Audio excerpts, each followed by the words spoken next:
Hey guys, how's it going? Markel here, back with another video. Hopefully you guys had a great day today. With that being said, I want to answer a couple questions that were left behind. So let's go ahead and get started. So the first question that I got is regarding what if you find a mistake in your C file? I already have several videos talking about what to do with filing a CUE, okay? Clear, unmistakable error. All that information is on that video, but just to give you a quick example, if you have a situation, say for example, this has happened a lot to a lot of people, which is why I tell you guys to get a copy of your compensation file. There are instances where veterans have been awarded a benefit they're unaware of. Just so happened one day, they either go to the comp pen office or they just happen to be looking through their file and they discover they should have been paid SMCK for the last 20 years. Or their benefits qualify because they have one at 100 and then they have a bunch of other ones at 60% or higher. They qualify for SMCS. Or on the SMC side, say you're getting SMCL, similar thing. You have a disability that wasn't even used to give you the SMCL rate, which is rated at 100%. And they only gave you SMCL instead of moving you up to the next category, which is what you qualify for. So there's been plenty of instances where veterans are not getting everything they were awarded. It could be a simple oversight, but the bottom line is you always double check whenever you get that award letter. Don't just get excited about the money. Don't just start spending all the money, as soon as you get it. Read over it. Make sure everything is correct. Make sure you're being paid everything you're supposed to be paid.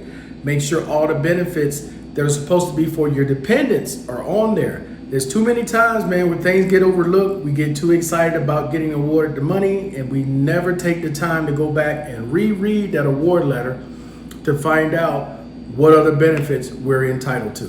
Okay? All right. Let's move to the next question. So I got a question from a gentleman who's here in Colombia. I believe he's in Barranquilla.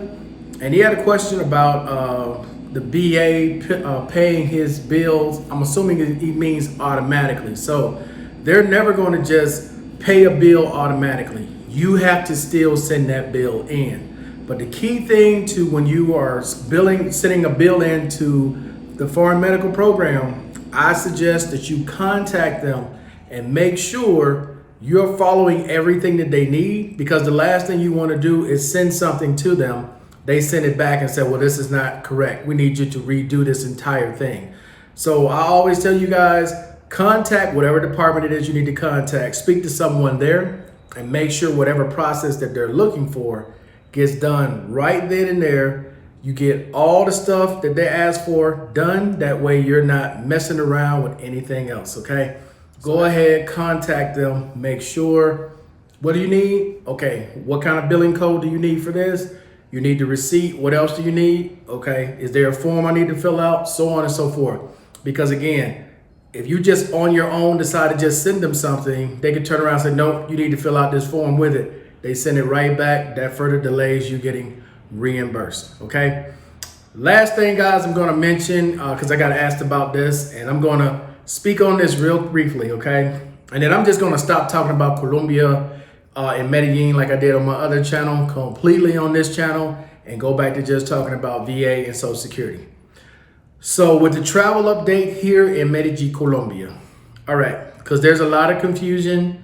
There are people leaving comments on a post that I put on this channel and my other channel. So I'm gonna explain to the people out there who are a little slow on the new travel restrictions here, coming to Medellin or coming to Colombia, period.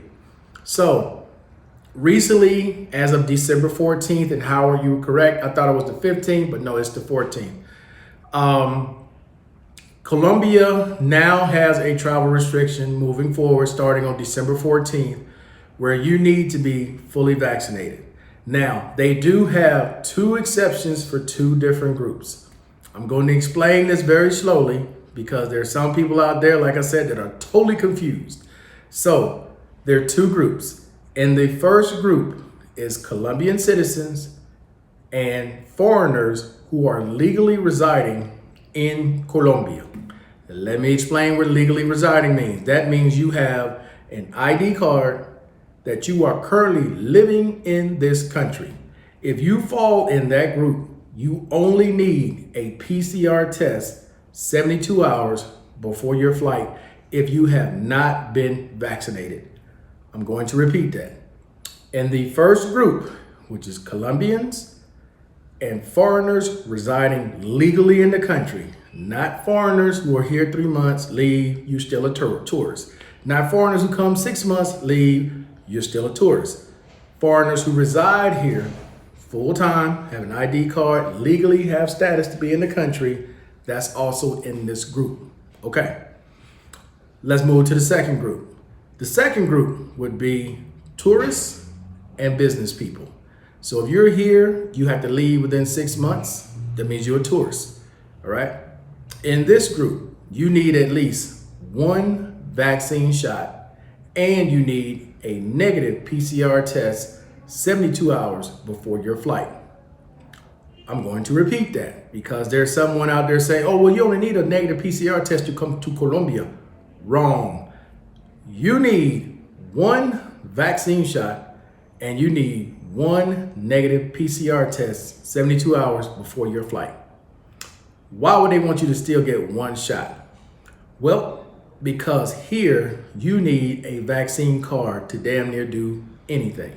So if you're coming and somehow you got lucky enough to got past the airport or got lucky enough and got past immigration, which I don't see that happening, how you gonna get a hotel room?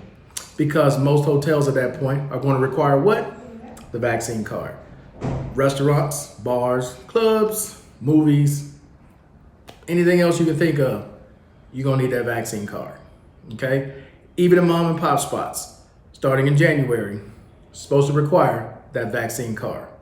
So you not getting the vaccine, that's your personal decision. You have the right to make whatever decision you wanna make about it, cool.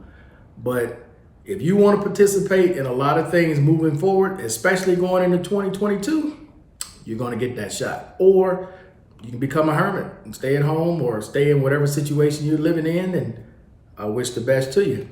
But if you're here in Colombia, you don't have that vaccine shot, you don't have that card, it's gonna be tough sledding. All right, guys, I appreciate everybody watching as always. Until the next time, guys, I'm out.